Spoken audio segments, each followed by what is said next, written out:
Baik, buka Quran surat 7 ayat 205.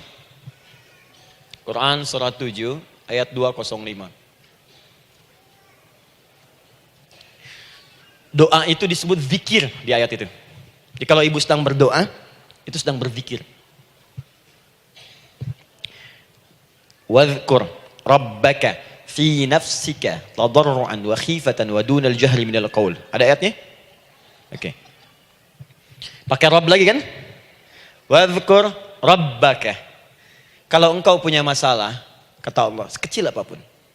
Di rumah tangga kah, di kantor kah, kehidupan sosial kah. Kata Allah, ayat sebut, minta kepada Allah. Berdoa. Doa disebut dengan zikir. Zikir itu semua kegiatan yang membuat kita ingat Allah. Zikir. Baca Quran, zikir. Dalilnya Quran surah ke-15 ayat 9. Inna nahnu nazzalna dzikra. Kami turunkan Al-Quran sebagai zikir. Menghafal Quran, zikir. Quran surah 54 ayat 17, ayat 22, ayat 32, ayat 40. Walaqad yassarnal Qur'ana lidzikri. Kami akan mudahkan Al-Quran untuk diingat, dihafalkan. Zikir, sebagai zikir kepada Allah. Ibu selepas sholat, baca subhanallah, alhamdulillah, Allahu Akbar, zikir. Quran surah keempat, ayat 103. فَإِذَا قَضَيْتُمُ الصَّلَاةَ فَاذْكُرُوا اللَّهَ. Maka jika anda telah tuntas mengerjakan sholat, segera berzikir kepada Allah. Sholat sendiri, zikir. Quran surah ke-20, ayat ke-14.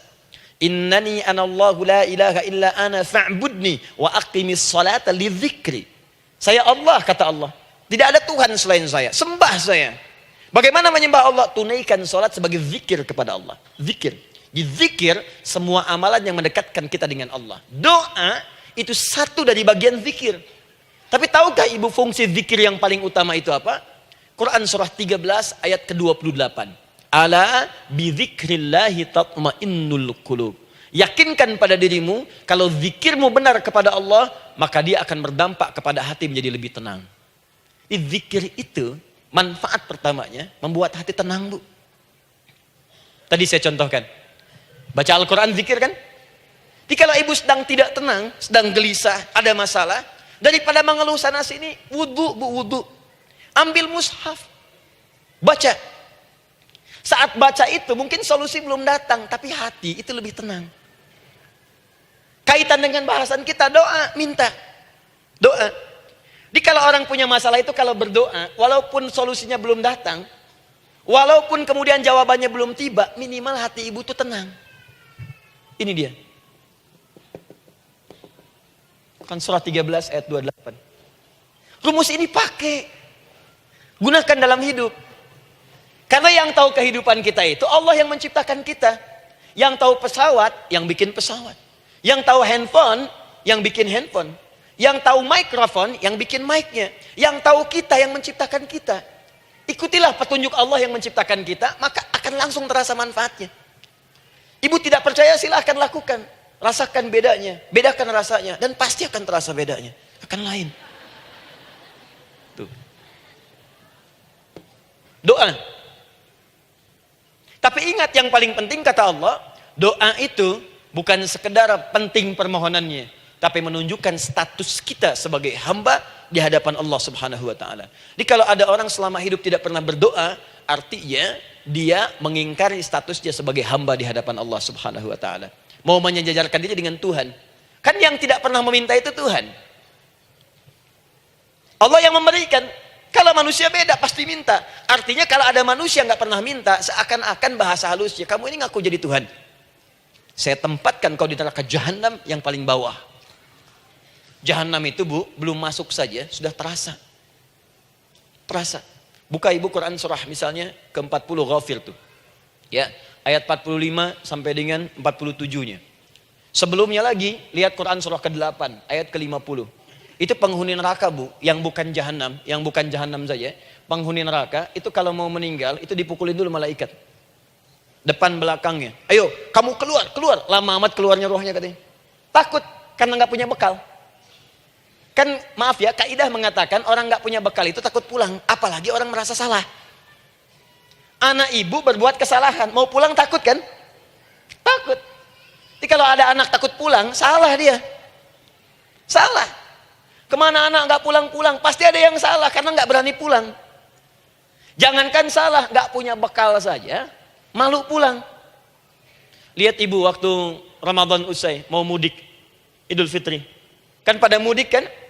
Kenapa mau mudik dan senang mudik? Karena punya bekal, Bu.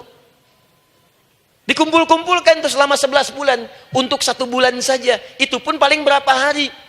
Kumpulin. Terus telepon keluarga, insya Allah aku pulang hari ini. Wah, senang semuanya. Padahal mudiknya cuma pakai motor, Bu. Motornya bebek, bekalnya singa.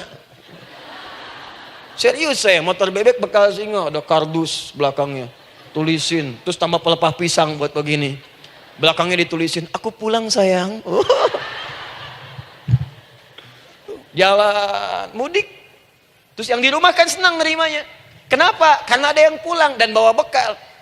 Saya pernah tanya pada seseorang, kenapa anda nggak mudik? Nggak ada bekal Ustadz, nggak ada bekal, malu pulang. Kebayang nggak saat pulang menghadap Allah nggak punya bekal? Malu pulang, apalagi punya banyak salah, jadi nggak mau keluar rohnya. Malaikatnya geram, dipukulin sama malaikat, pukul depannya, pukul depan. Kamu ini cepat keluar, cepat keluar, cepat keluar. Keluar. Malu pulang. Tapi kalau punya bekal enak. Dan yang nyambut langsung malaikat. Bahkan nanti ada satu amalan saat dikerjakan, itu orang ini sudah masuk surga, tapi semua malaikat di semua pintu surga yang 8 itu datang mengunjungi dia mengucapkan selamat. Itu ada di Quran surah 13 ayat 24. Salamun alaikum bima sabartum fa ni'ma uqbaddar. Selamat ya saat di dunia sabar mencari bekal, dan ini bekal terbaik yang kamu dapatkan, silahkan nikmati surga yang kamu rindukan itu. Ini nikmatnya tempat yang pernah nanti kamu kunjungi. Dan tinggal abadi di situ. Yang nyambut malaikat. Bayangkan semua malaikat, Bu. Semua malaikat dari pintu surga datang nyambut dia. Wah, Masya Allah, malaikat Jibril, Israfil, malaikat maut. Maaf ya, dicabut kemarin. Biasa, selamat. Dunia aja kalau ada yang nyambut senang kan? Rumah dicat, datang, sambut depan rumah, semua hidangan ada. Masya Allah. Bahkan yang tidak ada jadi ada. Luarnya kongwan, dalamnya rangginang gitu kan. Wah, muncul semua. Paham ya? Jadi ini bagian pertama. Jadi kita katakan kenapa manusia mesti berdoa. Jawabannya karena manusia itu hamba. Dan doa itu adalah fitrah, bagian dari kehidupan. Kenapa manusia mesti berdoa? Karena ada komitmen dari Allah. Setiap dia mendapatkan sebuah persoalan, maka Allah akan jawab dan berikan jawaban dari semua persoalannya. Jalan mendapatkan jawaban itu adalah doa. Kenapa manusia mesti berdoa? Karena dia butuh dengan Allah. Dan puncaknya, kenapa dia mesti berdoa? Karena Allah ingin membahagiakan kehidupan dunianya sebelum sampai keabadiannya di akhirat. Jadi ketika kita berdoa, sebetulnya kebaikan untuk kita karena Allah ingin kita bahagia. Ingin mudah hidupnya. Jadi kalau ada orang nggak berdoa, sesungguhnya dia sedang menyulitkan diri sendiri dalam kehidupan dunianya sampai ke akhiratnya. Jelas sampai di sini? Masya Allah, alhamdulillah. Baik, kalau sudah paham, saya hapus ini, kita masuk bagian yang kedua. Hapus lagi. Sab Muslimah edisi ke-15. 15 kali datang sendiri, ngulangin sendiri, nulis sendiri, ngapus sendiri. Masya Allah. Tinggal lihat, catat, masuk surga. Masya Allah. Alhamdulillah. Baik. Baik. Sudah? Alhamdulillah. Saya ingin setiap pembahasan kita dipahami ya. Saya tidak menyukai kalau datang melihat tapi nggak paham gitu. Ya, dengar tapi nggak paham. Saya tidak ingin satupun keluar dari sini kecuali paham. Ya. Ibu paham? Paham Ustaz. Pada pamitnya silahkan. Apa yang ibu pahami? Doa. Ya. Dah. Nah, sekarang masuk bagian kedua. Bismillah. Kalau sudah mengerti yang tadi, persoalannya adalah bagaimana cara kita memohon kepada Allah. Itu dia. Bagaimana cara kita meminta? Kata Allah, kamu kalau punya masalah, minta. Ya Allah, caranya bagaimana? Karena sesuatu yang dikerjakan tanpa ilmu, dan tidak tahu caranya, itu bisa keliru. Hidup itu menyembah Allah tidak cukup dengan iman, Bu. Mesti pakai ilmu. Iman saja sekalipun kuat tanpa ilmu, itu bisa salah. Kuat ingin mendekat kepada Allah. Ya Allah, aku ingin ibadah, kuat. Saya punya kawan dulu di pesantren. Tahun kedua, dia sudah berubah. Ya, tadinya orang tuanya melihat anaknya, Masya Allah, tiba-tiba ada perubahan, senang ibadah, Bu. Malam-malam dia bangun, ini kisah nyata, saya alami sendiri. Masya Allah, saya senang sekali. Kita saling doakan, dia bangun malam tahajud. Bangun jam 2, Anda bayangkan. Yang sebelumnya menjelang subuh atau apa. Ini malam Jumat lagi, malam libur. Malam libur biasanya santri itu kebanyakan ada yang keluar, ada yang main, ada yang macam-macam. Ini dia malam tahajud. Jam 2 bangun. Saya bahagia sekali. Udah bangun, sholat, selesai. Cuman pas waktu mau subuh, kok saya lihat tidur. Saya bangunkan kan. Fulan, bangun. Oh iya, katanya. Iya, oh mungkin nanti mau nyusul. Saya pikir istirahat dulu. Saya ke masjid lah. Udah ke masjid, dah selesai. Kita diskusi di masjid, selesai. Semua pulang saya jam 7. Saya lihat masih tidur juga. Barangkali dia sudah tadi sholat mungkin di kamar, nggak sempat ke masjid karena capek. Tapi saya lihat kok posisinya nggak berubah. Di situ juga. Akhirnya setengah jam saya tunggu, saya bangunkan. Bangun. Bangun. Kenapa Adi, katanya? Saya kira antum belum sholat subuh ya? Adi gimana sih? Kan udah saya jama dengan tahajud tadi. Udah saya jama dengan tahajud. Jadi memang kekuatan imannya lagi tinggi, cuman ilmunya kosong. Ini yang bahaya. Besok-besok kalau orang kayak gini sholat subuh bisa 4 rakaat. Ya. Karena itu berdoa penting, cuma kita mesti tahu caranya. Yuk kita mulai bagian pertama. Quran surah kedua ayat 186, paling kiri sebelah bawah. Sudah? Wa idza sa'alaka ibadi anni fa inni qarib. Fokus. Kata Allah, kalau hamba-hambaku Muhammad SAW bertanya kepadamu, minta petunjuk untuk mencari-cari aku. Tuh Bu, coba lihat. Ayat doa dibuka lagi dengan kalimat hamba. Untuk menegaskan status kita. Jadi kalau ditanya, kita siapa di hadapan Allah? Makanya nggak usah sombong. Jangan sombong, karena kita cuma hamba. Karena itu ketika Korun sombong, Korun tuh manusia terkaya yang pernah hidup di bumi. Hartanya Bu, ini saya kasih bocoran sedikit, kunci berangkasnya saja, kemana-mana itu suka dibawa, dipikul paling sedikitnya 8 bodyguard, cuman bawa kunci berangkas saja begini. Di Korun pengen ngasih tahu, kalau ada yang pengen nyuri di tempat saya silahkan aja, ini aja bodyguard saya ngangkat kuncinya susah. Korun. Jadi kalau Anda tidak sekaya Korun, jangan ikutan sombong, telat. Telat, gak ada kerjaan. Sudah ada yang lebih kaya. Ya. Dan apa yang terjadi? Fakhosabna, kata Allah, kami telan. Likuifasi. Telan oleh bumi semua. Dengan kekayaannya semua habis. Jadi ketika ada seseorang yang lupa dengan statusnya sebagai hamba, maka Allah akan memberikan pelajaran kepadanya untuk taubat. Kalau nggak mau taubat juga, telan habis. Untuk menunjukkan kamu tuh bukan Tuhan, saya Tuhannya. Maka jangan ikutan sombong. Kalau ada yang baru punya Ferrari, Lamborghini, Lamborghini, ya, wah, bikin rame di jalan, cuman nggak update status, kasih tahu, maaf Mas, telat. Itu gambaran hidup. Dan ingat, setiap dibuka dengan kalimat permohonan, itu kalimatnya hamba. Hambaku, hambaku, hambaku. Termasuk mau minta taubat, hamba. Quran surah 39 ayat 53. Qul ya ibadiyalladzina asrafu ala anfusihim la taqnatu min rahmatillah. Katakan Muhammad pada hambaku yang merasa banyak dosa, pengen berdoa minta taubat. Kata Allah, hamba. Saya terima taubatnya, hamba. Ini ya. Ini pun adab yang pertama dari Al-Qur'an, adab yang pertama, kalau kita ingin berdoa dan doa itu cepat ingin dikabulkan, maka berdoalah dengan cara menghamba di hadapan Allah Subhanahu wa taala. Jangan merasa tinggi.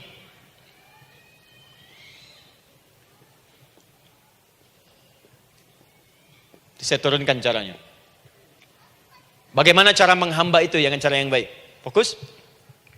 Wa idza sa'alaka ibadi anni, Muhammad SAW, jika ada hamba-hambaku bertanya padamu tentangku, ingin mencari-cari aku.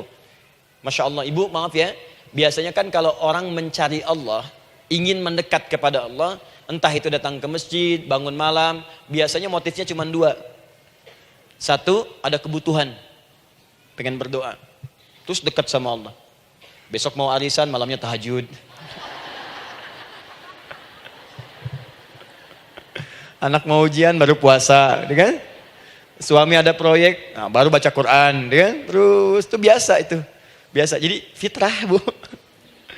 Tumben jeng tahajud, fitrah. Itu biasa itu. Ya. Yang kedua, taubat dari maksiat. Taubat. Seorang taubat ke masjid, bangun malam, doa, itu biasa. Jadi kalau ada seperti itu tandanya kita hamba normal manusia. Fa inni qarib, kata Allah, katakan Muhammad SAW, katakan kepadanya, janganlah mencari, aku dekat. Dekat, jangan mencari, aku dekat. Jadi Bu, ketika kita butuh Allah, langsung dijawab oleh Allah. Kamu mau apa? Aku dekat. Itu secara psikologi memberikan ketenangan yang paling dalam. Saya belum datang di sini sampai jam 8, ibu tanya panitia, ustadznya mana sih? Ukti, ustadznya mana? Jawaban pertama misalnya, ini belum jelas nih ustadznya. Gak ada kabar. Yang kedua mengatakan, tenang saja, ustadz sudah dekat. Maka yang kedua itu lebih menenangkan kepada kita.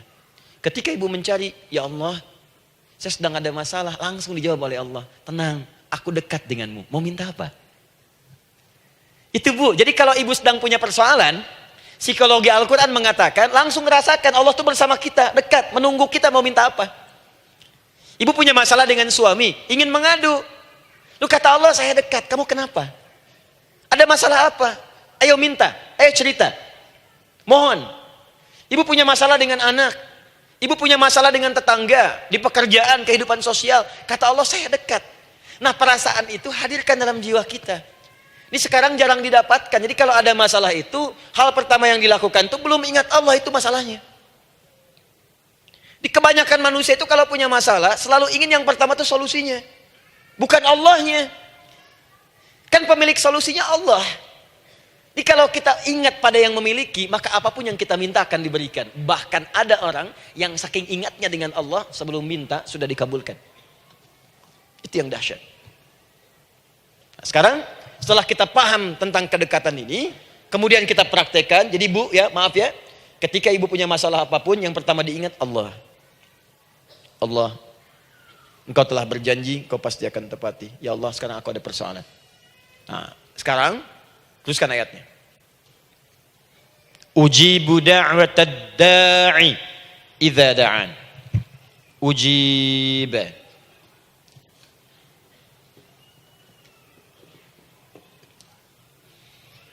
Ujibu da'watad da'i idza da'an. Aku pasti akan menjawab, mengabulkan setiap doa hambaku jika dia bermohon kepadaku. Saya ingin ajarkan sedikit di gramatikal bahasa Arab. Ujib itu disebut dengan fi'il mudhari namanya. Saya kasih rumus cepat Bu ya. Insya Allah kalau ibu fokus dengan rumus ini, ibu nanti bisa memahami Al-Quran dengan baik. Saya kasih satu kalimat. Hafalkan baik-baik. Ini gampang kok. Anita. Ya, Anita. Sudah? Anita. Baik. Hamzah, nun, ya, ta. Satukan Anita. Kalau di dalam kalimat ibu baca Al-Quran, di depannya ada huruf hamzah ini, atau nun, atau ya, atau ta, maka itu rumus mudhari namanya. Gak usah dihafalkan mudharinya. Ya, nggak usah dihafalkan sampai bikin misalnya satu ungkapan Anita istrinya Pak Mudhari, nggak usah, nggak ada kerjaan. Ya, nggak usah dihafal. Saya hanya ingin tunjukkan pemahaman. Kalau ada bentuk seperti ini punya 3 makna. Kalau dalam bahasa Inggris itu disebut present, ya, continuous, dan future. Present, continuous, and future. Sekarang, terus, sampai kapanpun. Sekarang, terus berlangsung, continuous, and future, sampai kapanpun di masa depan. Ini bentuknya disingkat dengan rumus ini, Anita. Di dalam konteks pengabulan doa, kata Allah, ketika saya akan kabulkan, kalau kamu punya masalah, kamu berdoa, saya akan kabulkan. Nah, kalimat Allah saya akan kabulkan ini bentuknya menggunakan mudhari. Ada hamzah di depannya. Ujib. Artinya apa? Kalau ibu sekarang berdoa, saya akan kabulkan kata Allah. Terus kamu berdoa, saya akan jawab. Nanti pun punya masalah di masa depan, kamu berdoa, saya jawab juga. Jadi artinya tidak ada doa yang sia-sia. Semua doa, ingat, sepanjang kita butuhkan, pasti Allah berikan. Doa itu sepanjang kita butuhkan, pasti akan dijawab.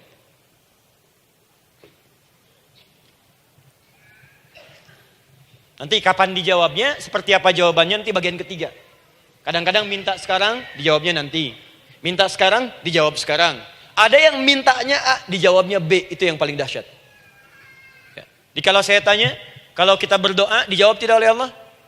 Ya, itu janji Allah. Setiap orang berdoa, pasti dijawab. Nah, hanya persoalannya, seperti apa doa yang cepat dijawab itu? Apakah semua doa langsung dijawab seketika? Akankah mendapat jaminan langsung dijawab?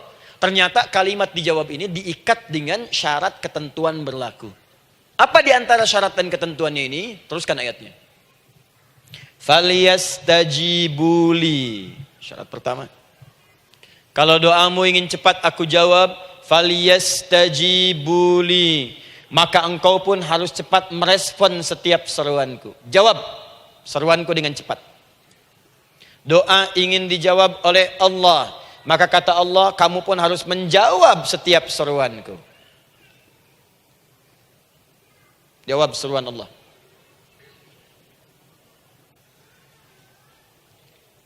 Ayo respon, adil. Maunya dapat gaji aja, kerja nggak mau. Ya? Apa ibu pikir duduk manis, santai di ruangan tengah? Tiap bulan suami datang berikan uang belanja? Belum tentu. Kalau sikap tidak bagus, ya interaksi tidak mulia, maka belum tentu itu didapatkan. Maka syarat pertama kata Allah, kalau doamu ingin cepat aku jawab, maka setiap aku seru, cepatlah engkau kemudian kerjakan dan jawab itu. Jadi ternyata seruan Allah itu terkait berkelindan dengan pengabulan doa. Jadi ketika ibu diseru oleh Allah, diminta diperintahkan sesuatu oleh Allah, sebetulnya itu kunci untuk mendapatkan jawaban doa kita, Bu. Dipanggil kita, ayo cepat datang ke sini, mau minta apa? Minta, saya kasih. Apa di antara kunci doa itu, Ustaz? Yuk kita lihat. Adalah jawaban dari seruan Allah. Apa di antara seruan Allah itu? Saya beri contoh satu misalnya. Allah perintahkan kita untuk sholat. Bahkan diseru, diingatkan 5 kali dalam sehari. Salat. Bukankah kita diseru, Bu, dipanggil 5 kali sehari untuk salat?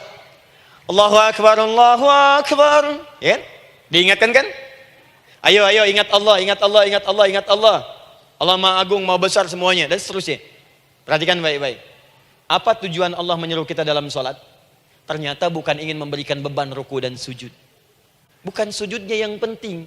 Karena semua makhluk tidak sujud pun tidak akan menurunkan status Allah sebagai Tuhan. Allah tetap Allah, gak ada ruginya. Yang rugi kita, ternyata ketika disuruh sujud, disuruh ruku itu, ternyata yang ditunggu itu bukan ruku sujudnya. Allah nunggu, punya masalah apa? Mau minta apa? Karena itu dalam ilmu fikih, ibu buka semua kitab fikih. Salat itu secara bahasa disebut dengan doa. Nama lain dari doa adalah salat. As-salatu hiya doa. Salat adalah doa. Karena itu semua bacaan dalam salat doa semua. Coba lihat. Baru takbir Allahu Akbar, doa iftitah. Al-Fatihah doa, Bu, jangan dikira Al-Fatihah enggak ada doanya. Nih, nanti saya berikan cepat ya. Ini highlight dulu. Highlight dulu. Dalam salat itu ada 4 keadaan. Ingat ini baik-baik. Nanti ibu manfaatkan, minimal zuhur lakukan. Ada berapa keadaan? 4. Ada 4 posisi, 4 keadaan dalam sholat. Yang kalau ibu berdoa benar, meminta di situ dengan benar, itu seketika akan dikabulkan. Seketika. 1, saat berdiri. Berdiri. 2, saat ruku'. Ruku'. 3, saat sujud. 3, saat sujud. 4, sesaat sebelum salam. Berdiri, rukuk, sujud sesaat sebelum salam. Baik, sebelum saya bahas lebih jauh, saya ingin sampaikan dulu. Jadi ternyata ketika kita diminta oleh Allah menunaikan sholat, itulah cara kita memohon, Bu. Itulah waktu kita meminta. Dan dahsyatnya dalam sehari itu 5 kali ditungguin, Bu. Mana ada manusia di muka bumi ini buka pintu rumahnya 5 kali sehari cuma untuk memberikan apa yang dibutuhkan. Sesoleh-solehnya Ustadz, gak ada yang mengatakan, ayo 5 kali sehari datang aja ke rumah saya. Kalau butuh apa-apa ambil. Butuh kulkas, ambil kulkasnya. Butuh TV, ambil. Gak ada begitu. Allah itu maha baiknya, 5 kali sehari dipanggil. Dari subuh sampai zuhur. Kita bangun tidur aja, punya masalah gak? Ayo minta, disuruh sholat 2 rakaat. Dan sholatnya gak usah banyak-banyak, 2 rakaat aja dulu supaya gak ada beban. Itu pun kadang-kadang masih lupa berapa rakaat kita sholat. Ayo sujud, disuruh minta, punya masalah enggak? Terus dari subuh sampai ke siang, dipanggil lagi. Punya masalah lagi enggak? Disuruh zuhur 4 rakaat. Karena waktunya cukup panjang, suruh 4. Ayo minta. Ada masalah apa? Minta sujud kita. Minta mohon. Dari zuhur ke asar, ditanya lagi, ada masalah enggak? Panggil lagi. Ke maghrib sampai ke isya sebelum tidur. Supaya tidurmu enak, masalah enggak ada, tenang, nikmat, nyaman istirahatnya. Ada masalah enggak? Disuruh sholat lagi. Jadi kalau orang paham sholat itu kunci kebahagiaan, dia akan senang menunaikan sholat. Makanya ketika ibu bertanya, kenapa saya sholat? Dijawab oleh muadzin, hayya 'alas shalah, ayo sholat. Kenapa sih sholat? Hayya 'alal falah. Yuk bahagia. Ayo tenang. Yuk dapatkan apa yang kamu inginkan. Falah. Jadi kalau orang paham sholat itu menyelesaikan persoalan, tentu orang akan berbondong-bondong semangat untuk menunaikan sholat. Cuman sayang segelintir orang itu menilai sholat sebagai beban. Jadi sebagai kewajiban beban saja, makanya sholatnya nggak nikmat. Korak tadi duhur, ayeuna asar deui. Tuh. Ya bagaimana doanya bisa dijawab? Anda datang pada orang, tapi datangnya dengan marah-marah. Datangnya dengan mencelanya. Ya bagaimana dia bisa memberikan kebutuhan Anda? Anda datang pada Allah dengan niat yang tidak ikhlas. Setelah itu kemudian menggunjingkannya, bagaimana bisa dijawab? Tuntutan tinggi. Tapi datang tidak membawa prestasi, ya bagaimana bisa diberi? Catat tuh, bikin status. Paham ya? Nah ini bagian pertama. Jadi cara pertama, respon kata Allah, seruan Allah. Rumus pertama sholat. Nah sekarang saya ajarkan lagi. Ini belum selesai nih Bu, ini panjang bahasannya nih. Sampai jam berapa kita? 10 ya? Oh, banyak. Mau sampai jam 5 silahkan, saya jam 10 selesai. Ya. Lihat sini. Oke, saya punya sekitar 1 jam kurang ke depan. Saya ingin terangkan sedetil-detilnya gitu ya. Dan saya hanya menyampaikan isi Al-Quran. Quran, hadis. Sekarang gini, Ustadz saya sekarang paham. Sholat berarti kunci untuk menyelesaikan masalah. Di sholat saya akan memohon. Sekarang Ustadz, bagaimana cara saya merespon sholat? Kan kata Allah, saya menyeru, respon gitu kan? Kita dipanggil sholat nih, Allahu Akbar, dipanggil. Bagaimana cara meresponnya? Sebelum minta.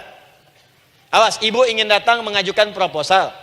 Datang kepada wali kota, datang kepada gubernur, datang kepada presiden, datang kepada menteri sebelumnya. Bukankah ibu mempersiapkan diri? Penampilan ditata, proposal dibagus-bagusin, itu kan? Yang paling hebat itu kadang-kadang malam-malam latihan depan cermin. Bapak wali kota yang saya hormati.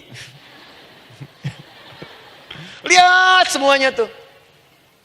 Dan yang paling luar biasa, maaf ya, janjian jam 7 dengan Pak Wali Kota, datang jam 6 ke Balai Kota. Sekarang ibu punya janji dengan Allah. Janji itu sudah diketahui sebelum pertemuannya. Kalau tidak percaya, 5 waktu ini ibu sudah hafal Bu. Ya, bahkan disuruh ngapalin oleh Allah. Buka Quran surah ke-4. Surah ibu, surah mama, An-Nisa. Ayat 103, Quran surah 4 ayat 103. فَإِذَا قَضَيْتُمُ الصَّلَاةَ فَاذْكُرُوا اللَّهَ قِيَامًا وَقُعُودًا وَعَلَى جُنُوبِكُمْ فَإِذَا اطْمَأْنَنْتُمْ فَأَقِيمُوا الصَّلَاةَ. Lihat ujung ayatnya. Inna as-salata kanat 'alal mu'minina kitaban mawquta. Sungguh semua waktu salat itu telah ditetapkan waktunya bagi orang beriman. Itu terjemahan biasa. Kalau terjemahkan pakai ilmu balaghah, sungguh orang beriman itu hafal waktu-waktu salat. Tahu waktunya. Apalagi kalau di waktu itu ibu punya kepentingan, pasti hafal. Kalau ibu benar memprioritaskan sholat dan menilai sholat sebagai solusi hidup, menilai sholat sebagai kebutuhan, ibu pasti akan hafalkan itu, Bu. Nih ya, ibu dapat bagian arisan nih, bulan ini misalnya. Dan memang bagian jatah ibu, demi Allah saya katakan, sebulan sebelumnya ibu sudah hafal tanggalnya kapan. Bahkan di kalender tuh diwarnain. Papa, bagian mama nanti bulan ini. Tuh. Dicatat semua, di tempat siapa, jam berapa, datang dengan penuh keceriaan dan kebanggaan. Luar biasa. Hanya untuk urusan dunia, yang itu habis gitu. Jika dia tidak meninggalkan ibu, ibu yang meninggalkan dia duluan. Sekarang 5 kali sehari, semua diberikan. Bahkan lebih daripada dunia dan seisinya. Harusnya sih wajarnya dihafalkan waktunya, dan ibu hafal. Ayo, subuh jam berapa sekarang? Lihat sini, bukan ke atas. Ditutup tuh. Tuh, sana tuh. Subuh jam berapa? Ayo ngelihat ke sana, 4:43. Zuhur jam berapa? Tuh. Asar, maghrib, isya. Itu kan kunci ibadah. Dan kunci ijabah, kunci ibadah, kunci ijabah. Di situ ada pengabulannya. Ini gimana mau minta, waktu permintaannya aja nggak hafal. Gimana mau bermohon, datangnya aja telat. Karena itu, bagaimana cara merespon seruan Allah? Diaturlah di Quran surah kedua ayat 152. Paling kanan sebelah bawah. Quran surah kedua ayat 152. Ibu masih ingat? Bukankah sholat disebut sebagai zikir? Masih ingat? Ya, di surah ke-20 ayat 14. Wa aqimis sholata lidzikri, tunaikan sholat sebagai zikir kepadaku. Sekarang lihat ya. Lihat ketentuan Allahnya. Kalau ibu dipanggil untuk sholat, dipanggil untuk zikir, cepat respon. Ibu cepat respon, Allah pun akan cepat merespon permintaan ibu. Lihat kalimatnya. Fadhkuruni adzkurkum. Fadhkuruni adzkurkum. Kalian mengingat saya, maka saya pun akan ingat dengan kalian. Kalian zikir kepada saya, ingat saya, kata Allah, maka saya pun akan ingat kalian. Di antara makna zikir, salat. Kalau ibu salat mengingat Allah dengan cepat, maka Allah pun akan cepat mengingat kita. Contoh.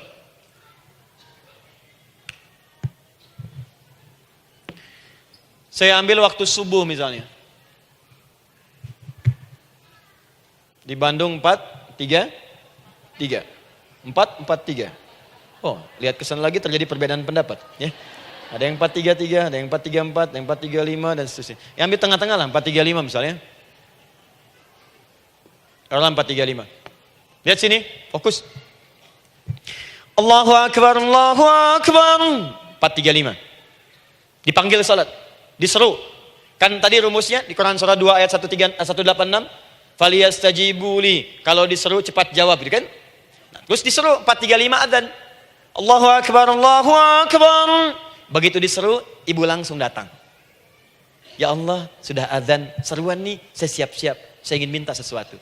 Nah, orang yang datang saat dia diseru Allah, dia pun datang kemudian untuk menyerunya, maka Allah pun akan menjawab apa yang ia mohonkan saat ia bermohon kepadanya.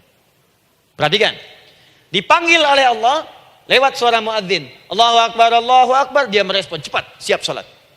Maka dia pun ketika memanggil Allah, seketika Allah pun akan jawab padanya. Sesuai dengan kadar responnya. Dipanggil saat itu, dia menjawab. Maka Allah pun akan ingat kepadanya hanya saat dia memanggil saja. Di saat panggil, diingat. Panggil, diingat. Jelas? Ini yang hebat. Dipanggil 4:35. Allahu Akbar, Allahu Akbar. Dia sudah ingat dari sejak jam 3 lewat 45. Dia bangun jam 3. Bisa. Padahal belum dipanggil. Datang.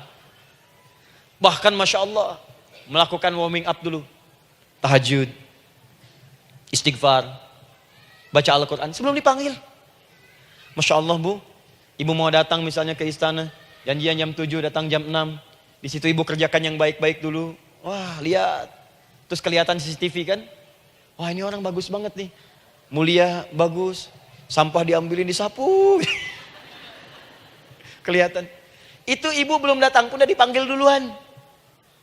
Ada orang yang belum dipanggil sudah datang menghadap Allah. Tahajud dia, zikir dulu, istighfar dulu. Ini orang, maaf ya, walaupun dia belum memanggil Allah, Allah sudah menyelesaikan semua persoalannya. Di orang-orang yang selalu ingat kepada Allah, walaupun Allah dalam waktu tidak memanggilnya, maka Allah akan mengingatnya sekalipun orang ini belum bermohon kepadanya. Maka ibu nanti akan temukan orang-orang yang langsung diselesaikan persoalannya oleh Allah bahkan sebelum dia bermohon kepadanya. Ada orang yang seakan gak punya masalah, Bu. Bukan gak punya masalah, sebab setiap dia punya masalah, masalahnya diringankan oleh Allah. Ini seakan-akan gak ada beban. Ini indah hidupnya. Enak. Butuh sesuatu, sebelum nyari, datang. Ada persoalan, senyum dikit, selesai. Orang macet mengeluh, bikin status, dia macet malah senang. Dan hatinya dilapangkan oleh Allah. Bayangkan ada janji rapat jam 9, setengah 9 masih macet. Diprediksi di Google, akan sampai 2 jam lagi. Yang lain mengeluh, telepon sana, telepon sini, ini. Dia nggak aja, lapang aja. Alhamdulillah ya Allah, kasih macet. Murotal, saya mau dengerin surah Al-Baqarah. Buka, hafalin. Partnernya nelpon. Sampai di mana, akhi? Ini sampai di surah Al-Baqarah ayat 186. Tidak ada yang sia-sia dari Allah. Sabar ya di sana. Ya, atau kita bisa koneksikan dari sini, apa yang bisa saya selesaikan sekarang di sini, sehingga sampai sana kita tinggal kesimpulan saja. Tenang hatinya. Gak ada gerasak, gerusuk, gelisah gini, telepon sana sini, klaksonin. Dasar lampu merah, lama, birunya sebentar. Padahal biru nggak ada, yang ada hijau kan. Jadi kalau sudah begitu enak, Bu. Yang perempuan ada di Quran Maryam. Maryam kan perempuan. Dan Maryam itu bukan nabi, bukan rasul. Ingin memberikan pesan kepada ibu, perempuan dimanapun. Tidak harus jadi nabi supaya doa cepat dikabulkan. Tidak harus menjadi rasul. Ini Maryam bukan nabi, bukan rasul. Tapi dia ini luar biasa. Sebelum dipanggil udah datang. Zikirnya tak terlukiskan. Mohon kepada Allahnya luar biasa. Menjaga diri dari hal yang dilarang oleh Allah. Apa hasilnya? Sebelum diberikan bahkan oleh pamannya, sudah ada kebutuhannya. Quran surah ketiga ayat 37. Kullama dakhala 'alaiha Zakaria al-mihraba wajada 'indaha rizqa. Setiap pamannya mau memberikan kebutuhan Maryam sudah ada di dalamnya, Bu. Sudah ada. Itu luar biasa. Mau makan, makanan ada. Mau anggur, anggur ada. Ya. Wah, itu luar biasa, Bu. Jadi bermohon bahkan sebelum waktunya. Sentuhlah ia tepat di hatimu, maka ia akan jadi milikmu untuk selamanya. Wah, itu doa tuh. Aduh, mana-mana. Paham? Tuh. Jadi kalau yang standar-standar saja itu biasa. Maka datang sebelum waktunya. Datang. Atau datang pas dipanggil, standar. Jadi kalau 4-3-5 adzan, Allahu Akbar, Allahu Akbar. Ibu bangun, siap sholat. Itu standar. Yang dulu bahagia. Naikin lagi levelnya. Yang celaka itu ya ini nih. Dipanggil 4-3-5. Baru bangun 5-3-4.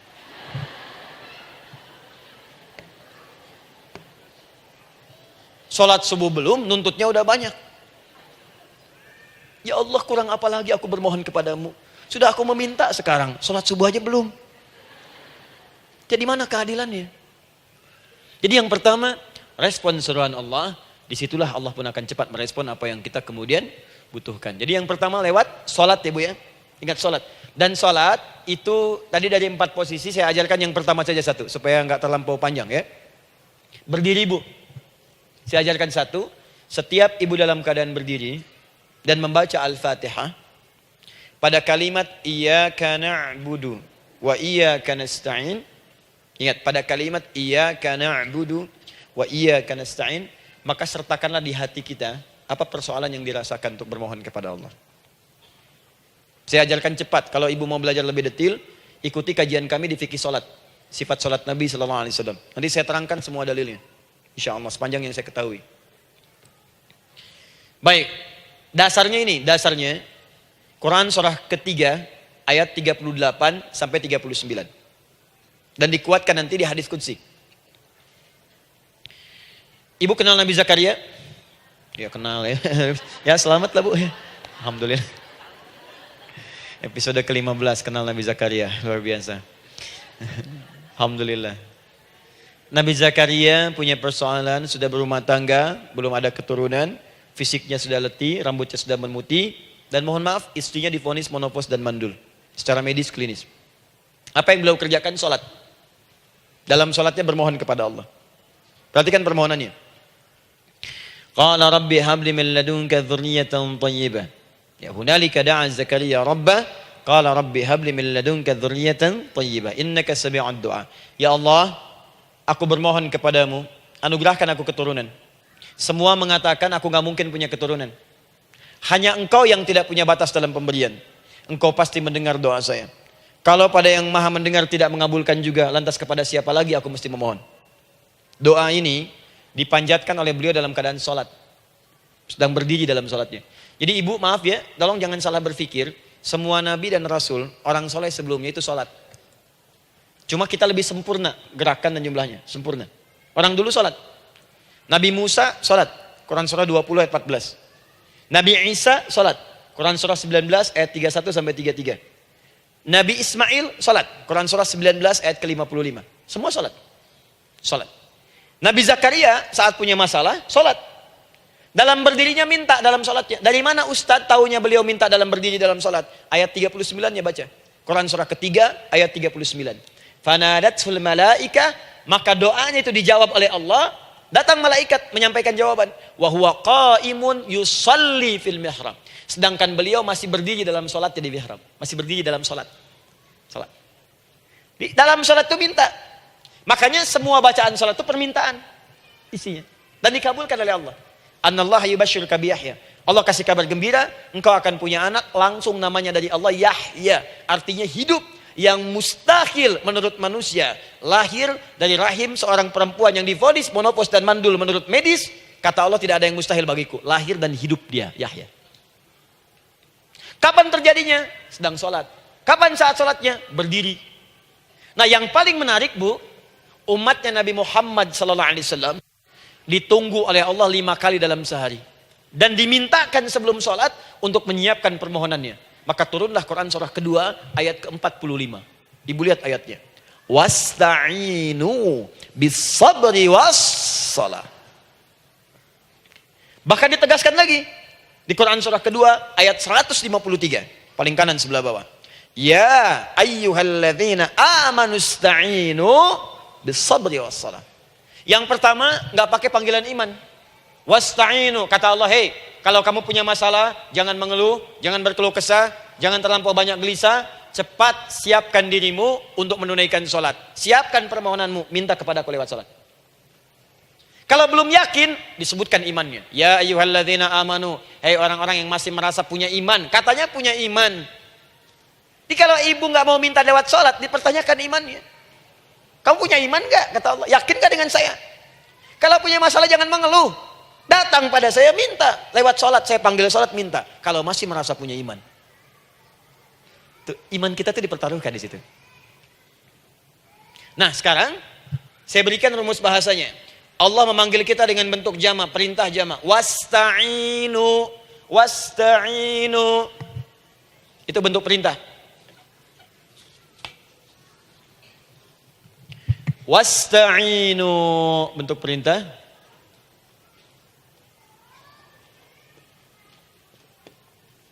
Wasta'inu.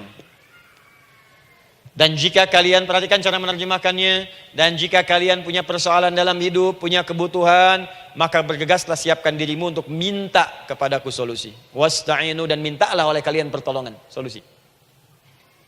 Bisabri wassalah. Pertama sabar dulu. Sebelum sholat, sabar dulu dengan itu. Tahan dulu. Terima dulu. Jangan mengeluh, terima dulu. Nanti dalam sholat minta solusi. Itu maksudnya. Punya masalah sekarang jam 9 lewat. Sabar, tahan dulu. Koreksi diri, istighfar, nanti zuhur minta. Atau duha sekarang sholat, datang ke masjid, sholat duha minta. Tahiyatul masjid minta sekarang. Sabar, ini sabar terima dulu. Jangan mengeluh, sabar, ingat, terima sabar. Karena Allah mustahil memberikan ujian masalah kalau kita tidak sanggup menerimanya. La yukallifullahu nafsan illa. Saya sering katakan bu ya, maaf kalau kalimat ini mungkin kurang berkenan. Tapi kalimat ini nyata. Kalau ibu sekarang punya masalah seberat apapun, itu artinya hanya ibu yang sanggup untuk menerimanya. Saya tidak. Betul, karena itu persoalan itu dititipkan kepada ibu, bukan kepada seorang bernama Adi Hidayat. Ibu yang dipercaya. Ya, ibu dipercaya oleh Allah. Kenapa ibu tidak yakin dengan itu? Karena cuma ibu yang bisa mengatasi. Ibu yang mampu, saya tidak. Karena itu dititipkan pada ibu. Kaidahnya, la yukallifullahu nafsan illa wus'aha. Allah nggak akan berikan beban, ujian, masalah kalau dia nggak mampu. Artinya kalau saya nggak mampu, saya nggak dikasih. Ibu mampu, ibu diberi. Jangan mengeluh. Kenapa mesti saya ya Allah? Kamu mampu. Ya Allah, why me? Why not? Kamu yang bisa. Nah sekarang, wassalah setelah terima itu, tapi juga jangan terlampau kepedean. Memang cuma saya yang mampu ya, bikin status. Kemudian sholat, kita akan katakan, ya Allah, Engkau perintahkan saya untuk minta tolong. Sekarang saya akan minta kepadamu. Lalu kita katakan, maaf ya Allah, saya sekarang punya masalah, saya ingin bermohon kepadamu, saya ingin minta kepadamu ya Allah, saya mohon ya Allah. Maaf Bu ya, maaf ya, sebentar. Ibu kalau punya masalah sedikit atau banyak?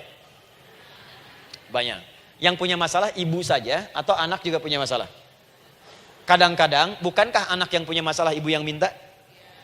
Bukankah suami yang punya persoalan ibu yang bermohon? Kan?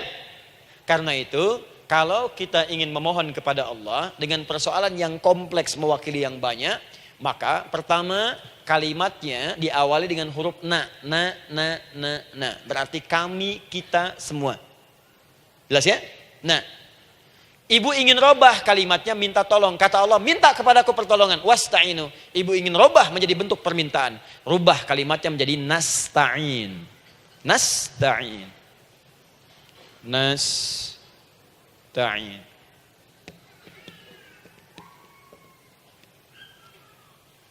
Wasta'inu nasta'in. Minta kepada siapa tadi? Allah. Boleh minta kepada selain Allah? Tidak. Hanya kepada Allah saja? Hanya kepada Allah saja. Hanya kepadamu ya Allah. Tidak kepada yang lain. Maka kalimatnya menjadi iyyaka. Iyyaka. Hanya kepadamu saja ya Allah. Engkau berjanji, kalau ada masalah minta aku berikan. Sekarang hanya kepadamu saja ya Allah, aku bermohon. Maka kalimatnya namanya iyyaka nasta'in. Sekarang saya tanya kepada ibu, apakah dalam sholat ibu membaca kalimat iyyaka nasta'in? Tuh. Saya mau tanya, ibu bacanya saat ruku atau saat sujud? Berdiri.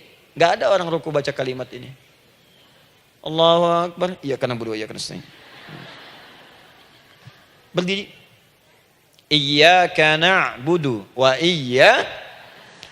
sekarang saya bacakan hadis qudsinya. Tersambung dari Nabi sallallahu alaihi wasallam. Qala Rasulullah sallallahu alaihi wasallam, qala Allah azza wa jalla. Allah langsung yang berfirman lewat hadis qudsi. Perhatikan bahasanya. Qasamtu shalah baini wa baina 'abdi. Saya bagi dalam salat itu dua bagian, antara hak aku dan hak hambaku. Wali 'abdi ma sa'ala. Dan jika benar hambaku menunaikan kewajibannya dengan baik, menjaga hak-hak aku, maka pada saat itu apapun yang dia minta dalam sholat, aku akan berikan. Apapun. Kapan itu terjadi? Perhatikan kalimatnya.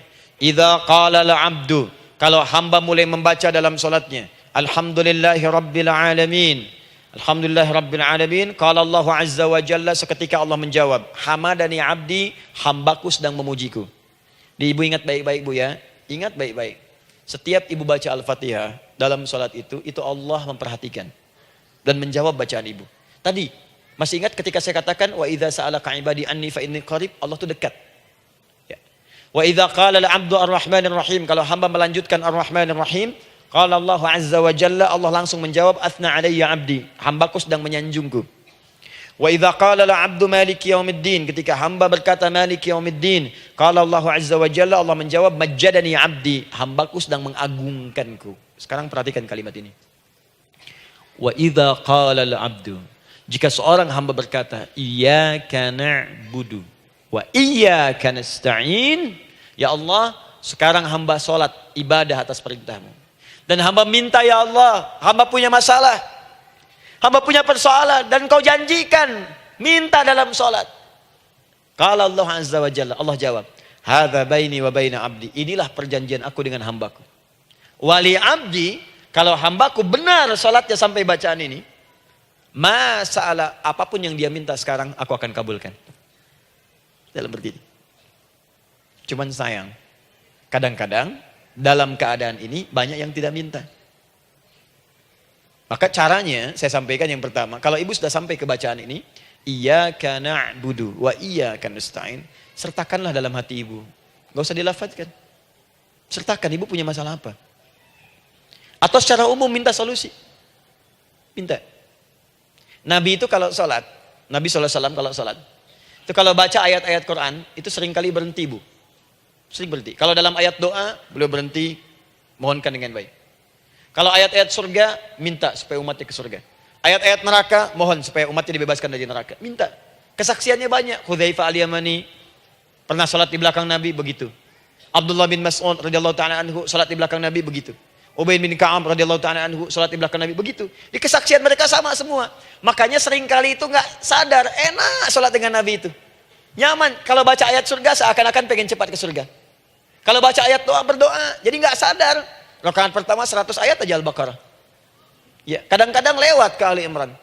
Pernah rekornya 5 juz 4 halaman, An-Nisa ayat 176 baru berhenti. Ya walaupun besoknya nggak pada ikutan lagi. Ya, karena merasa ini kapan rukunya gitu, sekarang atau nanti, sekarang atau nanti. Tapi enak. Nah saya ajarkan satu hal, kalau kita sampai pada bacaan Al-Fatihah tadi, jeda sejenak bu, rasakan itu, minta. Minta. Setelah itu, Allah ajarkan satu lafaz, kalau lafaz ini benar dibacakan oleh ibu, benar dibacakan, maka seketika doa akan dijawab. Langsung dikabulkan. Apa bacaan itu?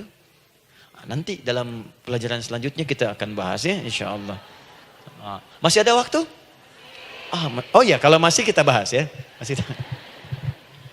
Ada sesi mau jawab pertanyaan dulu, diskusi dulu, atau saya teruskan sebentar? Teruskan ya. Baik, kalau kita sampai jam 10, saya jeda sampai ke 9.45. Jadi 15 menitnya kita bisa diskusi ya. Baik. Apa lafaz yang kita bisa mohonkan? Teruskan ayatnya. Ihdinas siratal mustaqim. Ihdinas siratal mustaqim. Ihdinas siratal mustaqim. Ini Bu, nanti Ibu lihat dalam kajian tafsir yang kami sampaikan, juga dalam kajian fikih salat saya bahas dengan detail. Di sini singkat saja, singkat padat. Ihdina itu, ya Allah berikan kami hidayah, berikan kami jalan, berikan kami petunjuk, tunjukkan kami jalan yang lurus. Kalimat ihdina asalnya dari kata hidayah. Hidayah, jamaknya hudan. Ihdina, berikan kami hidayah, berikan kami hudan. Kalau tunjukkan kami jalan yang lurus, itu terjemahan Bu. Terjemahan. Kalau ibu ingin makna tafsir per huruf, per kalimat, bahkan per harokat, itu semua ada maknanya. Karena semua kalimat Quran itu mukjizat. Ihdina dari kata hidayah, hudan, berikan kami hidayah. Hidayah dalam bahasa Arab itu banyak maknanya. Bisa solusi dari semua persoalan. Bisa jalan menuju kemudahan. Bisa kesuksesan. Bisa petunjuk, banyak. Kalau dikumpulkan namanya hudan. Hudan. Makanya Al-Quran disebut hudan. Karena di Quran ada semua. Solusi ada, petunjuk ada, kemudahan ada. Dzalikal kitabu la raiba fi hudal. Al-Quran hudan. Syahrul Ramadan alladzi unzila fihi al-Quran hudan linnas. Isi Quran semua hudan. Di situ ada solusi. Di situ ada petunjuk. Di situ ada kemudahan.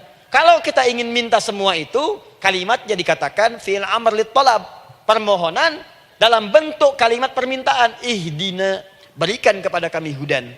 Kalau sudah mengatakan ihdina artinya minta solusi, minta kemudahan, minta petunjuk. Jadi ketika ibu mengucapkan kalimat ihdinas siratal mustaqim, itu artinya ya Allah berikan kepada kami solusi dari masalah yang sedang saya hadapi.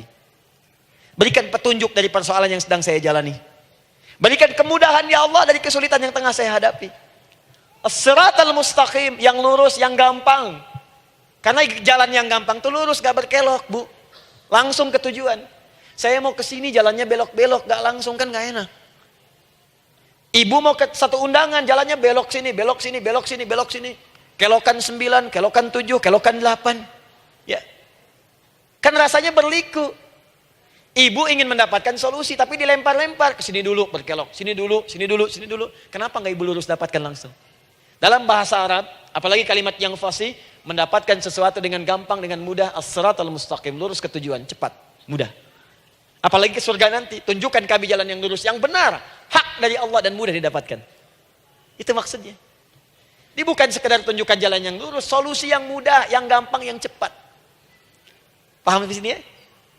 Seperti orang-orang dulu mendapatkannya. Siratal ladzina an'amta 'alaihim. Seperti orang dulu mendapatkan semua kenikmatan ketika mereka bermohon kepadamu ya Allah. Siapa mereka? Ada 4 golongan disebutkan di Quran surah keempat ayat 69. Ada para nabi, orang-orang jujur siddiqin, para syuhada dan orang-orang soleh. Ya, wa may yuti'illaha wa rasul fa ulaika ma'al ladzina an'ama Allahu 'alaihim minan nabiyyina was-siddiqina wasyuhada was-shalihin. Para nabi dulu berdoa, ya Allah, saya ada masalah dikabulkan. Kita minta ya Allah, sekarang saya berdoa, tolong kabulkan seperti nabi-nabi dulu dikabulkan. Nabi Ayub sakit berdoa dikabulkan. Kita sakit dikabulkan. Nabi Ibrahim ada ujian dikabulkan. Nabi Ibrahim punya ujian dengan anak. Kita ada ujian dengan anak, minta dikabulkan. Anak-anak berselisih, ada yang dendam, yang iri. Seperti anaknya Nabi Yakub. Nabi Yakub berdoa dikabulkan, kita minta dikabulkan. Ada syuhada, berdoa dikabulkan, kita minta dikabulkan. Orang saleh berdoa, minta dikabulkan, kita minta dikabulkan. Ya Allah, seperti engkau kabulkan doa orang-orang dulu yang melahirkan nikmat, mohon kabulkan kami yang minta sekarang dan mendapatkan kenikmatan itu. Itu maksudnya. Ya, siratal ladzina an'amta 'alaihim. Siapa an'amta 'alaihim di sini? Ulaikal ladzina an'amallahu 'alaihim. Sama persis kalimatnya. Minan nabiyyina was-siddiqina wasyuhada'i was-shalihin. Jadi jangan diartikan sebatas terjemahan. Walaupun di musim haji sekarang itu bisa dipakai. Saya tugas 2010 di Mekah. Ada jemaah kesasar, lupa maktab. Kemudian ingin balik, nggak tahu jalan. Dia ketemu askar. Askar nggak bisa bahasa Indonesia, dia nggak bisa bahasa Arab. Tapi dia hafal Al-Fatihah. Datang kepada askar, dia tunjukkan gelangnya. Pak, ihdinas siratal mustaqim. Tunjukkan saya jalan yang lurus. Bikin gelang. Askar gak bisa bahasa Indonesia. Dikasih bahasa Arab gak paham-paham. Tapi askar ini pun cerdas. Dia tunjuk, dia lihat gelangnya. Oh, maktab sana. Siratal ladzina an'amta 'alaihim ghairil maghdubi 'alaihim waladdallin. Lurus, jangan belok-belok. Kalau belok nanti engkau tersesat atau dicaci maki orang. Maghdub ya dicela orang. Dhalin tersesat, kan? Jangan dicela, jangan sesat, lurus. Tapi kalau dalam berdoa dalam sholat minta di hati hadirkan. Jelas ya? Itu posisi pertama. Jadi pertama minta lewat sholat. Yang kedua cepat rajin istighfar, Bu. Saya cepat ya, rajin istighfar. Saya ada 7 menit lagi. Ibu rajin istighfar. Astaghfirullah, astaghfirullah, astaghfirullah, astaghfirullah. Itu yang paling singkat. Astaghfirullahaladzim, astaghfirullahaladzim, astaghfirullahaladzim. Itu yang menengah. Astaghfirullahaladzim, alladzi la ilaha illa huwal hayyul qayyum wa natubu ilaihi. Astaghfirullahaladzim, alladzi la ilaha illa huwal hayyul qayyum wa natubu ilaihi. Astaghfirullahaladzim, alladzi la ilaha illa huwal hayyul qayyum wa natubu ilaihi. Itu yang cukup panjang. Ibu rajin istighfar. Orang yang rajin istighfar itu diantara yang disebutkan dalam riwayat-riwayat adalah orang-orang yang cepat dijawab doanya. Hanya dengan istighfarnya. Jadi dia tuh punya keinginan, dia nggak katakan. Jadi keinginan di benaknya dia, terus dia istighfar. Astagfirullah, astagfirullah, astagfirullah. Itu kalau benar rajin istighfar, seketika dikabulkan. Cepat. Ada seorang yang hidup, ini tukang roti. Di zaman Imam Ahmad bin Hanbal. Saya pernah kisahkan ini di beberapa keadaan. Orang ini itu ahli istighfar. Jadi maaf ya Bu ya, bukan istighfarnya pas ada keperluan aja, bukan. Ada ta'lim ustaz adi, sab pertama astagfirullah, astagfirullah, astagfirullah, bukan. Besok ada arisan, astagfirullah, astagfirullah, bukan. Jadi bukan ada keperluan istighfar, bukan. Orang ini membiasa istighfar. Jadi setiap mengerjakan apapun dia istighfar. Mau minum, bismillah, astagfirullah, astagfirullah. Dia setiap buka adonan, astagfirullah, astagfirullah. Nah satu ketika, Imam Ahmad itu nggak tahu kenapa, pengen datang ke daerah itu. Ya kalau misalnya ibu tinggal di Cicahem, misalnya kan Imam Ahmad tiba-tiba pengen ke Cicahem aja. Terus karena lelah, mampir ke masjid. Istirahat di dalam masjid. Tiba-tiba kata penjaga masjidnya, DKM-nya, marbotnya, ya Syekh, idhab, pergi, nggak boleh tiduran di sini. Kata Imam Ahmad, saya kan cuma numpang istirahat, nggak boleh keluar. Dan dia nggak tahu kalau itu imam besar. Dan Imam Ahmad itu sudah populer Bu, sangat famous, familiar. Cuman orang kan nggak pernah lihat wajahnya. Dulu kan nggak ada Facebook, Gak ada Instagram, gak ada handphone, gak ada apa-apa.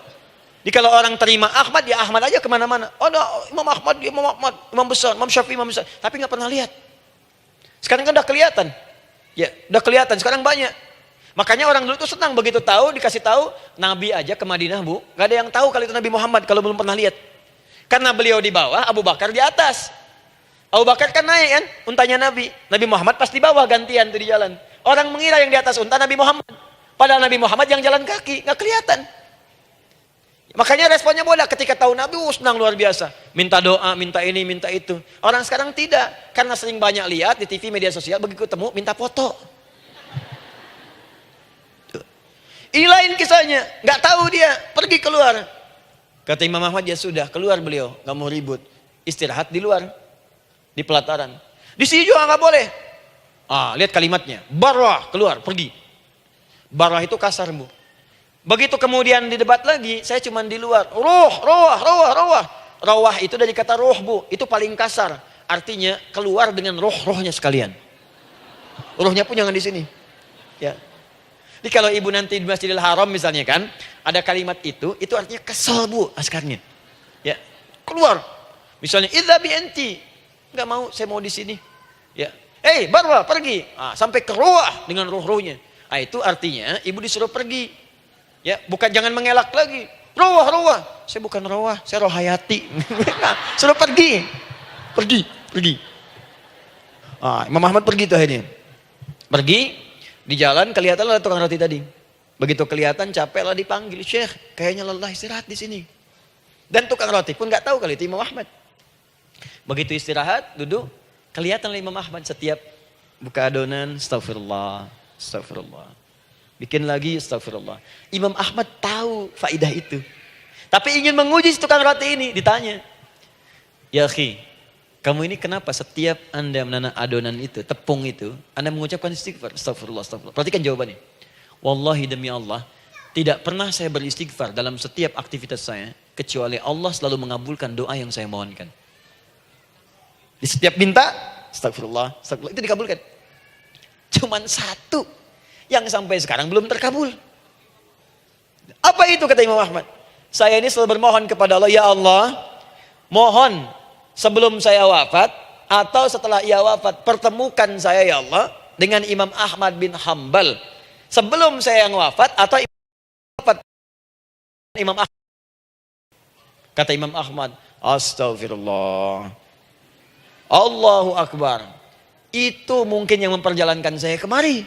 Tiba-tiba pengen ke sini, sampai diusir keluar dari rumah Allah dari masjid, sampai di sini karena istighfar Anda. Sayalah Imam Ahmad bin Hambal. Astagfirullah. Imam Ahmad ke situ datang. Tolong jangan lakukan pada saya. Salah di hidayat ya Allah. Astagfirullah. Saya jawab lagi dari sana. La haula wala quwata illa billah. Ini istighfar. Nah, kapan istighfar yang baik? Istighfar yang baik dilakukan setelah tahajud sebelum fajar. Saya ulang ya. Setelah tahajud sebelum fajar. Dalilnya Quran surah ke-51 ayat 18. Baca dari ayat 15 sampai 18-nya. Jadi ibu kalau mau seperti itu, rajin tahajud dulu, Bu. Tahajud. Setelah itu biasakan istighfar. Itu latihan dulu, itu baru latihan. Ingat ya, istighfar menjelang fajar di waktu sahar, itu baru latihan. Astagfirullah. Nanti kalau sudah banyak latihan, ibu akan refleks. Mau duduk masuk mobil, astagfirullah. Duduk mau makan, astagfirullah. Ya, kadang-kadang ibu mau ambil handphone, astagfirullah. Itu refleks di lisan kita keluar. Ahli istighfar itu nggak direncanakan keluar di lisannya. Astagfirullah. Kalau sudah seperti itu, berbahagialah. Karena apapun kadang ibu inginkan, sepanjang itu ibu butuhkan, seketika dikabulkan. Ya. Yang ketiga, yang terakhir. Sudah 9:45, boleh sedikit? Ya, yang terakhir ya, terakhir. Jangan khawatir, setelah ini selesai. Jangan khawatir. Yang ketiga, ini amalan yang paling dahsyat. Jadi yang pertama, minta, dikabulkan. Yang kedua, baru istighfar, dikabulkan. Yang ketiga, nggak ngapa-ngapain, dijawab. Artinya baru terbersit, ada keinginan, Jawab seketika.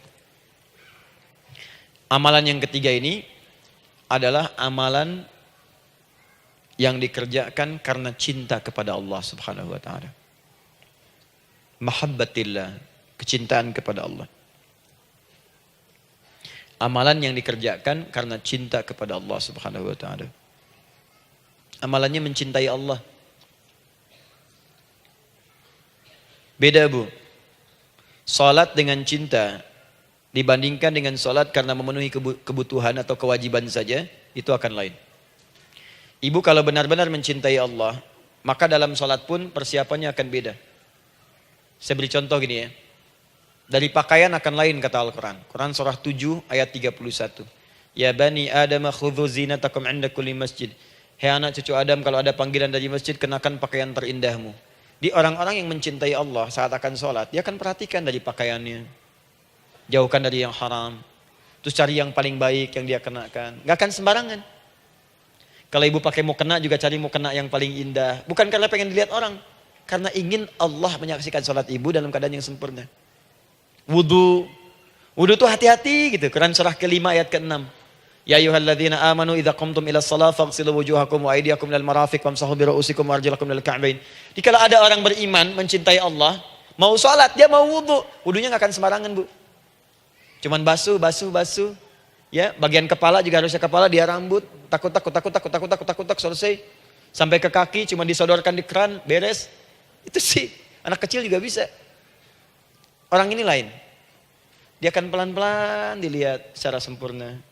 Hati-hati, kerjakan karena Allah, karena ingin baik. Kalau orang sholat, hanya kebutuhan saja, maka yang penting dia takbir sampai salam selesai. Tapi ini tidak, dia akan pelajari bagaimana Nabi mengajarkan sholat yang benar. Bagaimana bacaan saya benar. Dia belajar ngaji supaya benar bacaan Fatihahnya. Dia belajar dengan baik supaya khusyuk di dalam sholatnya. Dia pahami satu-satu. Apa artinya Allahu Akbar, apa artinya Subhana Rabbiyal Azim, apa artinya Subhana Rabbiyal A'la, apa artinya Sami Allahu liman hamidah. Dipahami. Di begitu dia sholat dan baru takbir sudah paham isinya. Jika ada orang seperti ini, dia mengerjakan apa yang Allah perintahkan karena cinta dengan Allah. Dia berzakat karena ingin mencintai Allah. Dia berinfak karena cinta dengan Allah, bukan karena uangnya. Pokoknya kalau orang cinta itu, Bu, setiap pecinta dia akan memberikan apapun pada yang dicintai. Walaupun tadi minta. Dan pecinta itu sifatnya, kalau yang dicintainya senang sesuatu, akan otomatis ikut senang. Ibu misalnya senang ya dengan pasangan sebelum menikah. Pasangan senang kucing, ibu akan terpaksa senang kucing. Ibu cinta dengan anak, semua akan diikuti apa yang diinginkan. Seperti itu, cinta itu butuh pembuktian. Karena itu sering saya katakan pada akhwat ya yang belum menikah, yang masih muda-muda belum menikah, cinta itu butuh pembuktian. Jadi jangan percaya kalau ada orang yang bicara di lisannya nggak ada buktinya. Aku akan seperti Dilan membawamu dalam motorku. Katakan padanya, aku tak butuh dengan rayuan kata-katamu. Itu hanya angin surga. Yang kubutuhkan, tuliskan namaku di buku nikah kita. Wah, catat. Itu caranya. Main ke Taman Dilan, cuman boncengan. Seakan dunia milik berdua, yang lain gak ada.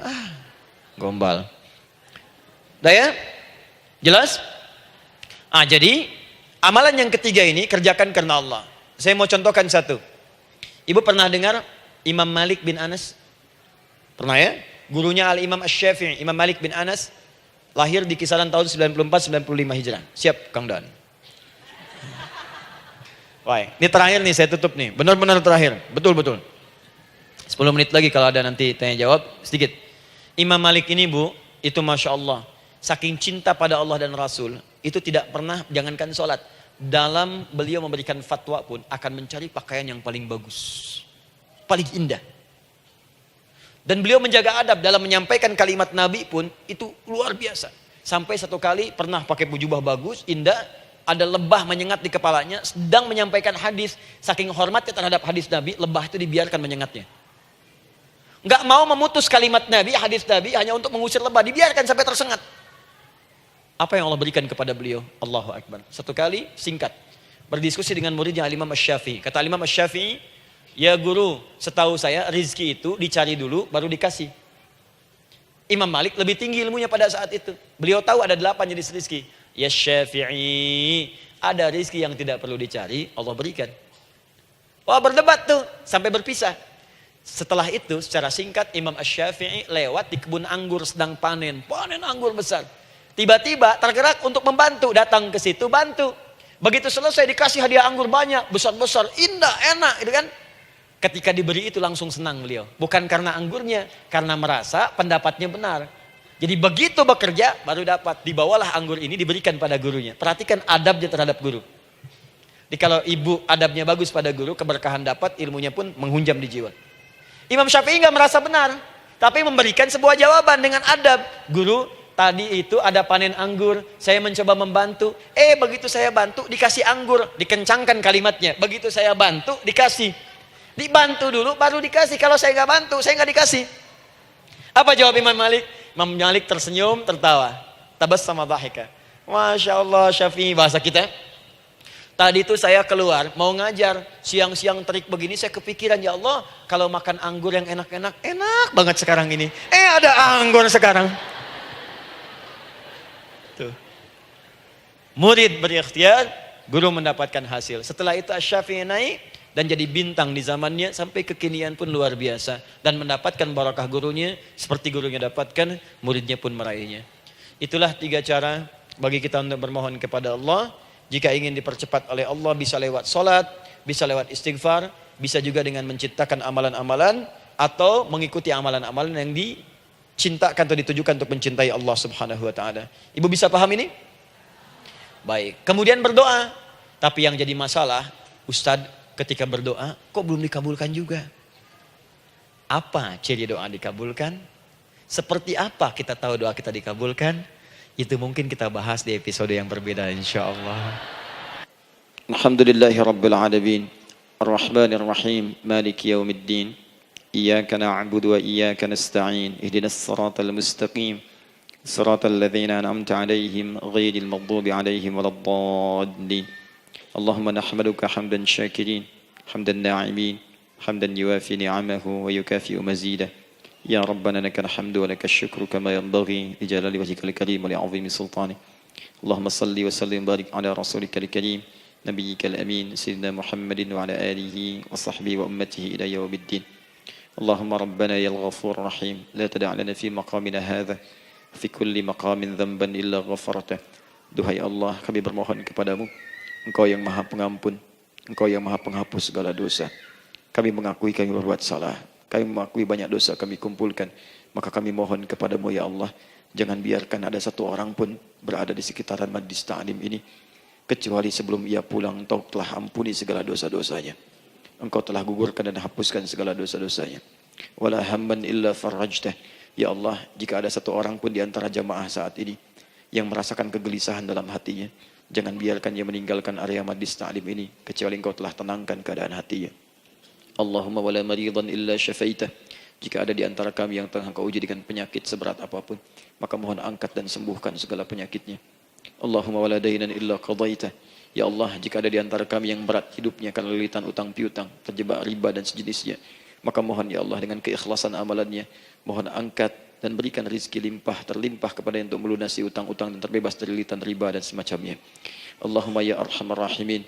Allahumma tubna ilaika min kullil ma'asi. Ya Allah, kami ingin memperbaiki diri kami. Kami bertobat dari segala maksiat yang pernah kami kerjakan. Allahumma asli ahwalana ma yuqarribuna ila ridhak. Ya Allah, kami bermohon kepadamu, mulai hari ini, mohon bimbing kami untuk memperbaiki diri, supaya kami bisa lebih dekat denganmu ya Allah. Allahumma asli azwajana. Ya Allah, kami mohon sayangi dan perbaiki ya Allah akhlak suami-suami kami. Ya Allah, mohon bimbing suami-suami kami jadi suami yang baik, membimbing keluarga menjadi keluarga yang saleh. Allahumma ya Allah, Allahumma arsyad wa aslih ya Allah azwajana, zawjatina. Ya Allah, demikian dengan istri-istri kami ya Allah. Jadikan mereka perempuan-perempuan yang salihah, bimbing menjadi ibu-ibu yang baik. Allahumma abnana, auladana, dzurriyyatina. Allahumma aslih lahum li arhamar rahimin yakunu salihin, liyakunu su'ada fid dunya wal akhirah. Ya Allah, anak-anak kami, cucu-cucu kami khawatir berpisah dengan mereka di akhirat nanti. Kami mohon ya Allah, jika memang ada maksiat yang mereka kerjakan karena dosa-dosa kami mohon ampun ya Allah. Perbaiki anak-anak kami, bimbing cucu-cucu kami ya Allah. Jadikan mereka anak-anak saleh, anak-anak yang bisa memberikan mahkota kepada kami di akhirat ya Arhamar Rahimin. Kami malu dengan anak orang lain yang telah hafal Al-Quran. Kami malu dengan anak orang lain yang telah mampu tahajud. Kami malu dengan anak orang lain yang telah bisa membaca Al-Quran dengan baik. Sedangkan anak kami masih sibuk dengan dunia, ya Allah. Kami takut bila wafat tidak bisa memberikan petunjuk kepada mereka dengan izin-Mu. Allahumma ya arhamar rahimin. Allahumma idza kana hunalika baqiyati ayyamina faj'al baqiyata ayyamina ya Allah hayatan thayyibah. Duhai Allah, kami bermohon kepadamu, jika memang terbentang masa kehidupan bagi kami sampai dengan hari esok, maka mohon jadikan sisa-sisa hidup kami lebih baik daripada hari-hari yang sebelumnya. Wa idza kana hadzal yawm min akhir ayyamina faj'al ya Allah hadzal yawm husnal khatimah. Ya Allah, kami mohon, jika memang hari ini adalah hari terakhir kami hidup dan harus kembali kepadamu untuk wafat, mohon jadikan di hari ini kami husnul khatimah. Allahumma qawwi lisanana ila kulli kalimat at-tauhid la ilaha illallah Muhammadur Rasulullah. Ya Allah, kami mohon, jika kelak kami akan wafat, ringankan lisan kami untuk mengucapkan kalimat tauhid la ilaha illallah Muhammadur Rasulullah. Wa ajib kalimatan bi qawlika ya ayyatuhan nafsul mutmainnah irji'i ila rabbika radiyatan mardiyah fadkhuli fi ibadi wadkhuli jannati. Ya Allah, kami mohon kelak nanti dalam sakaratul maut nanti, jika kami bermohon kepadamu dengan kalimat tauhid la ilaha illallah, mohon jawab kalimat kami ya Allah dengan panggilanmu yang indah. Ya ayyatuhan nafsul mutmainnah, hai jiwa yang sudah tenang, irji'i ila rabbika radiyatan mardiyah, hai cepat pulang menghadap kepada Rabbmu. Hai cepat pulang menghadap kepada Rabbmu. Hai cepat pulang menghadap kepada Rabbmu. Aku ridha dengan semua amalmu, engkau pun akan ridha dengan semua pemberianku. Adkhuli fi ibadi wadkhuli jannati. Engkau aku masukkan dalam golongan hambaku, aku siapkan surga untuk menyambutmu. Allahumma ishtaqna bi Rasulillah sallallahu alaihi wasallam. Ya Allah, kami rindu sekali dengan Rasulullah sallallahu alaihi wasallam. Lam na'ish ma'ahu fil hayat wa lam narahu fil manam. Kami belum pernah hidup bersama beliau di dunia, tidak mampu menatapnya di alam mimpi. Maka mohon ya Allah, jangan biarkan kami berpisah dengan Rasulullah di akhirat nanti ya Rabbal Alamin. Jumpakan kami dengan Rasulullah di Taman Firdausmu yang paling indah. Allahumma ya arhamar rahimin. Allahumma rizqna yusra ya Allah. Likulil hujjaj. Ya Allah, anugerahkan kemudahan, kelapangan kepada para jemaah haji yang berhaji tahun ini ya arhamar rahimin. Allahumma taqabbal minhum ya Allah hajjahum, sa'yahum sa'yan mashkura, wa dhanbahum dhanban maghfura, wa tijaratahum tijaratan lan tabur. Ya Allah, jangan sia-siakan pengorbanan fisik mereka, biaya mereka, waktu mereka, tenaga mereka, emosi mereka. Terima haji mereka ya Allah. Jadikan sa'i mereka berhasil, tawaf mereka benar. Jadikan seluruh manasik yang Kau ridhai ya arhamar rahimin. Allahumma ya Allah, rizq rizqan hasanan tayyiban liyahujju kulla man lam yahujj ya arhamar rahimin. Ya Allah, bagi kawan-kawan kami, kerabat kami, saudara kami, tetangga kami yang belum berhaji, maka anugerahkan kemudahan bagi mereka untuk berhaji ya Allah. Anugerahkan kelapangan untuk berhaji ya Allah. Sekalipun memang tidak terbuka kesempatan itu, maka mohon anugerahkan sifat mabrur kepada kami, sekalipun tidak mendapati ibadahnya. Allahumma ya arhamar rahimin. Allahumma rizqna ya Allah nikmatan salihah. Ya Allah, anugerahkan kepada kami nikmat untuk menjadi orang saleh di dunia dan kembali kepadamu di akhirat dalam keadaan saleh. Alhiqna bis salihin ma'al ladzina an'amta 'alaihim minan nabiyyin was-siddiqin wasyuhada was-salihin wa hasuna ulaika rafiqa. Ya Allah, kumpulkan kelak kami di surga dengan para nabi, orang-orang saleh, para syuhada, orang-orang yang benar di hadapan-Mu. Itulah nikmat terbaik yang mampu kami dapatkan. Allahumma ya Rabb, Allahumma aslih Allah qulubana, ati anfusana taqwaha, wa zakkiha anta khairu man zakkaha, anta waliyuha wa maulaha. Ya Allah, jika memang kami telah Engkau anggap baik sampai dengan pagi hari ini, maka mohon jaga kami dalam keadaan baik sampai wafat ya Allah. Berikan kami kekuatan untuk istiqamah, jauhkan kami dari pengaruh nafsu ya arhamar rahimin. Ya Allah, jika ada saat ini orang-orang yang menyakiti kami ya Allah, berkhianat kepada kami ya Allah, menzalimi kami, maka mohon ampuni dosa mereka ya Allah. Maafkan mereka ya Allah. Bimbing mereka untuk sadar dan bertobat ya Allah. Titipkan dalam jiwa kami sifat untuk saling menyayangi ya Allah. Titipkan dalam jiwa kami sifat untuk saling memaafkan ya Allah. Titipkan dalam jiwa kami sifat untuk bisa memperhatikan ya Allah. Allahumma ya Rabb, Rabbana atina fid dunya hasanah wa fil akhirati hasanah wa qina adzabannar. Bifadlika subhana rabbika rabbil izzati amma yasifun. Wassalamun alal mursalin wa akhiru da'wana alhamdulillahi rabbil alamin. Sebelum saya akhiri dengan doa kifaratul majlis dan salam, saya ingin ucapkan terima kasih pada seluruhnya untuk ta'lim kita di pagi hari ini. Semoga Allah menerima semuanya dan semoga Allah muliakan. Dan terkhusus juga untuk Kang Daan, terima kasih untuk kali ini dan semoga istiqamah dalam kebaikan dan Masya Allah Amin, amin. beliau menginspirasi dan saya ingin menjadikan juga beliau sahabat dalam kehidupan untuk seluruhnya. Amin. Dan sahabat terbaik selalu memberikan yang terbaik untuk sahabatnya. Karena itu di pagi hari ini saya ingin sampaikan kepada Bapak Ibu sekalian, Bapak mungkin yang hadir, Ibu yang hadir, saya ingin berikan pada sahabat saya satu anugerah yang mungkin Allah titipkan. Saya akan ajak Kang Daan untuk menunaikan ibadah umrah dengan saya di bulan September insya Allah. Saat kami akan berangkat pada tanggal 9 September tahun 2019.